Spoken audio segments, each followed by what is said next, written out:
Hello everyone, this is Coach Michelle. What's up, what's up, what's up? Guys, today is a juicy video, quick, to the point. You see all of my videos lately, actually for the last couple of months, have been straight to the point, no fluff. We ain't got time for fluff. We running businesses, okay? So this video is going to talk about the survey. Some of y'all are really freaking out over these daggone surveys. So that's what we're going to be talking about in today's video. So for those of you that are chiming in for the first time, what's up, what's up, what's up? Welcome to my channel. And for all of my home carepreneurs that are coming back, thank you. I appreciate you. And guess what? Because of you guys and collectively we working together, we have the #1 YouTube channel in the home care industry consultancy space. So we're bringing you that information, okay?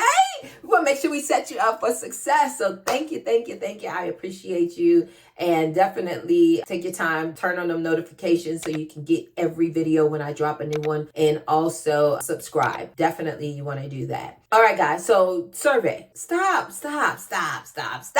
Okay? Stop stressing. If you are following your policies and procedures, I promise you, you have nothing to worry about. So they are literally going to come out to your office, announced and sometimes unannounced, and look at your policies and procedures. When they look at your policies and procedures, then they're going to look at your personnel folders and your client folders. And guess what? As long as you have everything in those folders and you're following the rules and regulations that, your policies and procedures were created from, baby, you have nothing to worry about. So if they say your caregivers have to have a TB test, then make sure you have a TB test in all of the folders. If they say you need a comprehensive assessment done by a registered nurse, guess what? Have your nurse do the comprehensive head to toe. If they say you need a supervisory visit, guess what? Make sure your nurse is going out to do a supervisory visit. They're literally telling you everything you need to do in the rules and regulations. And you and or someone created your policies and procedures specifically based on those rules and regulations. Now, let me deviate for a moment. Now, you can't use policies from another regulated state for your regulated state. It's not going to work. They're totally different. I can't think of any that you can swap out. No. And it's not very simple just to tweak them. So you need customized policies and procedures for your business. Okay. Now, when you are in that process and preparing for your survey, don't just prepare for the survey. Just do what you need to do on a day-to-day operations. And then there's no stress. Like I was saying, if you do everything that's in your policies and procedures, your survey will go fine. If they say a supervisory visit is done, is required every 62 days, 92 days, 122 days, whatever that looks like, 3 months, 6 months, 9 months, make sure you do your visits on time. If they say you can only hire CNAs, only hire CNAs. Some of you try to beat around and be slick and hire someone that's not certified or used to be certified. Guys, just the light is red. Stop. The light is green, go. It's a stop sign. Stop, yield. You know what I mean? Just follow, just like you follow the rules of the road, just like, you follow any other rules, follow your policies and procedures. I promise you, your policies and procedures, if they are correct,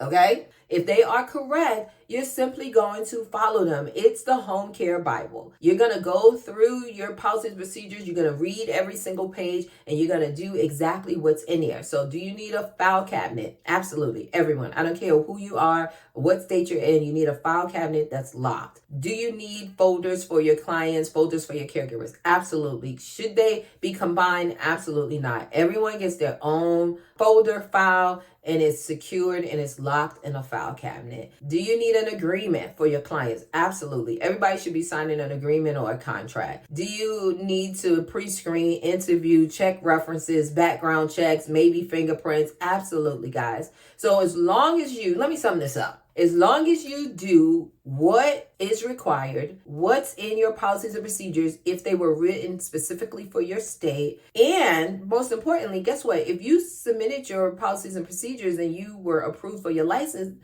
that's telling you you got everything you need.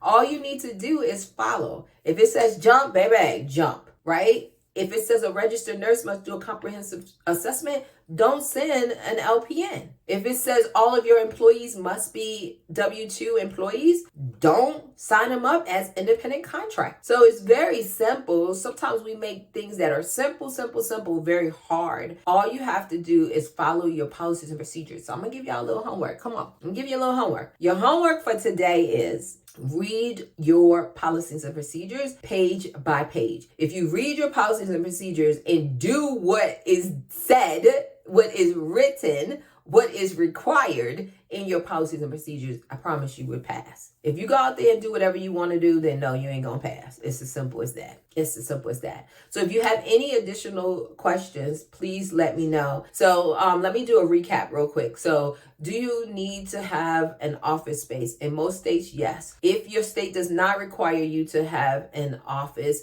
and you're working from home, then fine. Every single one of you should be adhering to HIPAA. No one should be violating HIPAA, having client, caregiver folders all over the place. You should be organized. Everybody should have a file cabinet. If you can lock the door, that's great as well. The most important thing is a locked file cabinet. So everyone should, have a checklist. I recommend having a checklist for the client, a checklist for the caregiver. And then that way you can literally check it off in the front of the folder and you have everything that's required. If you need background checks, get the background checks. Should you pay for them? We didn't. Well, sometimes we did. It depended. If we needed them to start right now, then we may, because you can have access in your office to run a background check. Now, if you have to do fingerprints, then you got to go through that process. Depending on what state you're in, the fingerprints, if they've done fingerprints previously, they may already be in the system and you can just pull them once you log into the system. So again, I'm just running through this quickly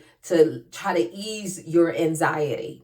Guys, it's not a big deal at all. We stress ourselves out. One of the things that's really stressful is when the surveyor come out and they don't talk to you. Now that's stressful because you sitting in there like, what in the world? So they're going to look through your policies and procedures. They're going to look at every single page. They're going to ask you questions. And now one of the top things that I found that people mess up on is the training for the caregiver. So you want to make sure you pay close attention to that section of your policies and procedures, because it may say they need 8 hours of continuing education, 12 hours of continuing education, a comprehensive, test. There may be different and specific requirements for your caregivers. And sometimes people mess up on that because they're like, oh, they're CNA or HHA. They got everything. No, not all the time. So you want to make sure you check that. So if this has brought value to you, enlightened you, encouraged you to go out there and do some more, due diligence, definitely like this video, subscribe to the channel,